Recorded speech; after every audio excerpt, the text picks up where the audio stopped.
তোমরা সবাই। আমার এই পরিবারের গুরুজনদের আমার প্রণাম আর ছোটদের প্রতি আমার ভালোবাসা।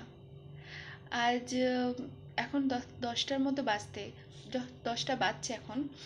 নিচের সমস্ত কাজ হয়ে গেছে, অনেকক্ষণ আগেই হয়ে গেছে। এখন একটু ঠাকুর ঘরে এসে বসে থাকি। এই সময় একটুখানি এই 9টা সাড়ে 9টার সময় এসেছিলাম, 8 ঘন্টা বসে থাকি। ভালো লাগে বসে থাকতে।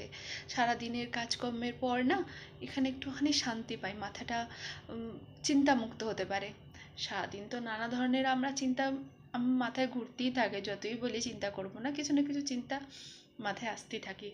কিন্তু কি জানো তো, এখন একটা জিনিস নিজে মনস্থির করেছি যে না, আর কোনো কিছুতেই নিজেকে অতটা ব্যতিব্যস্ত করব না। মানে মাথা তো একটাই ভগবান দিয়েছে না, এত চিন্তা কেন কিসের করব? ভগবান প্রতিদিন যা আমাদের কর্ম দিয়েছে সেটাই করা ভালো, সেটা করা উচিত আমাদের। কারণ কোনো কিছু পরিস্থিতিই কিন্তু আমাদের কন্ট্রোলের মধ্যে নেই। আমরা যতই হাত পা ছুড়ি না কেন, সেটা আমাদের মতো হবে না। যেটা উনি চাইবেন সেরকমই হবে, আর আমরা বাধ্য সেই পরিস্থিতিতে থাকতে, সেটা ভালো হোক বা খারাপ হোক। আমাদের হাতে শুধু আছে আমাদের কর্ম আর আমাদের পরিশ্রম। আমাদের নিয়মিত নিরন্তর মানে কর্ম করে যাওয়াই এটা আমাদের ধর্ম, আর কিছু নাই। কি পাবো না পাবো, ওখানে যেতে পারবো কি পারবো না, এটা বানাতে পারবো কি পারবো না, আমরা অযথা এত চিন্তা করি বলেই না আমাদের এখন অল্প বয়সে নানা রকম রোগের শিকার হই আমরা। খুব কম বয়সে মানুষের অনেক বড় বড় মানে রোগ হয়ে থাকে, স্ট্রেস নিয়ে বেশি। এত চিন্তা করো না, কি লাভ এত চিন্তা করে? ভগবান যতদিন আমাদের সবাইকে মানে যতটা আয়ু দিয়েছেন আমাদের ততটা আয়ুই থাকবে।